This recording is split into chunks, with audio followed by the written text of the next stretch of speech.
Salut à tous et bienvenue dans les Chroniques de Vendetta. Aujourd'hui, on va faire de l'alchimie. Et oui, nous allons fabriquer des potions de soins pour Chroniques oubliées Fantasy. Évidemment, ça fonctionne pour n'importe quel autre JDR, comme Donjons et Dragons, Pathfinder ou encore Héros et Dragons. Alors pour ce tuto, il vous faudra des flacons. Donc j'ai pris un modèle cubique qu'on trouve chez Cultura et Casa. Ils sont fabriqués en Espagne et sont en verre recyclé. Ensuite, il vous faudra de la résine transparente. Pour ma part, j'ai utilisé la PBO résine cristal que j'avais déjà pris pour mes décors, mais sachez qu'elle existe aussi en rouge transparent. Donc moi j'ai utilisé de la peinture vitrail rouge de chez PBO, c'est la base de solvant pour faire le colorant. Pour le petit côté décoratif et faire tenir l'étiquette, j'ai pris de la ficelle en jute de 4 mm de diamètre, prévoyez donc un ciseau pour la couper. Pour l'étiquette du papier craft, vous pouvez écrire ou bien imprimer les inscriptions, c'est au choix. Je mets mon fichier d'impression à disposition sur mon blog, pour ceux que ça intéresse. Pour tout le procédé de découpe, j'ai utilisé du matériel de scrapbooking que j'ai piqué à madame, une machine de découpe et une matrice pour la forme de l'étiquette.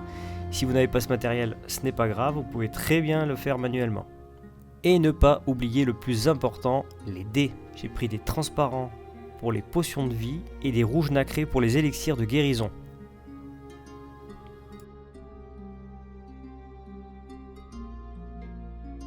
On passe à la préparation de la résine, c'est le moment on va dire le plus délicat de ce tuto. Sachez que tout est fourni dans la boîte, que ça soit le doseur, les gants, la spatule pour le mélange. Il faudra juste prévoir un récipient propre et sec. Il y a donc deux produits, le durcisseur et la résine. Il faut 2 doses de durcisseur pour une de résine. On doit maintenant bien mélanger les deux composants, alors pas trop énergique, et pendant 10 minutes. Alors la durée de mélange n'est pas mentionnée, et je vous conseille ces 10 minutes afin d'avoir un mélange homogène. Si vous devez mettre un colorant, faites-le juste avant le mélange.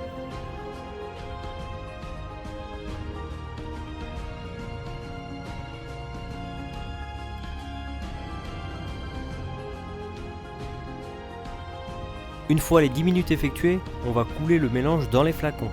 Alors une petite astuce, servez-vous d'un pic à brochette ou toute autre tige rigide pour faire couler proprement la résine à l'intérieur du flacon.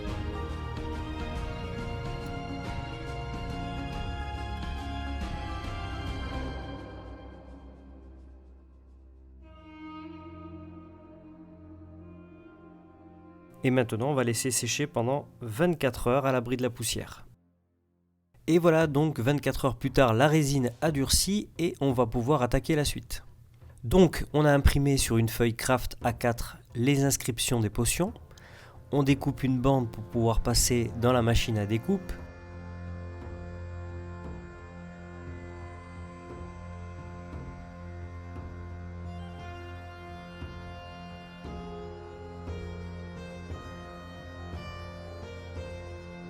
Et on y place la matrice et en avant la manivelle.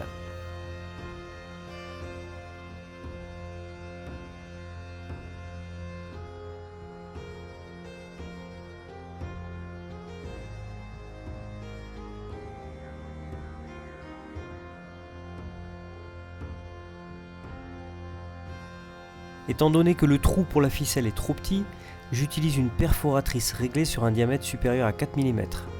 Ensuite, on passe la ficelle dans l'étiquette, 2 tours autour du flacon et on fait un nœud.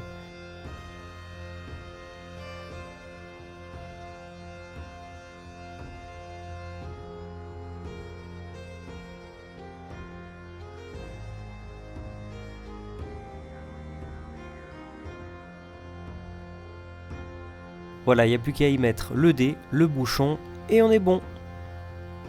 Alors je vois 2 méthodes pour utiliser la potion. La première, je secoue, j'ouvre et je regarde le score. Si c'est un D4, vous n'avez même pas besoin d'ouvrir vu qu'on peut facilement visualiser le score à travers le flacon. Et la seconde méthode, on ouvre et on verse le dé. D'ailleurs concernant l'élixir, il y a 3 dés dedans, alors je préfère dans ce cas cette seconde méthode.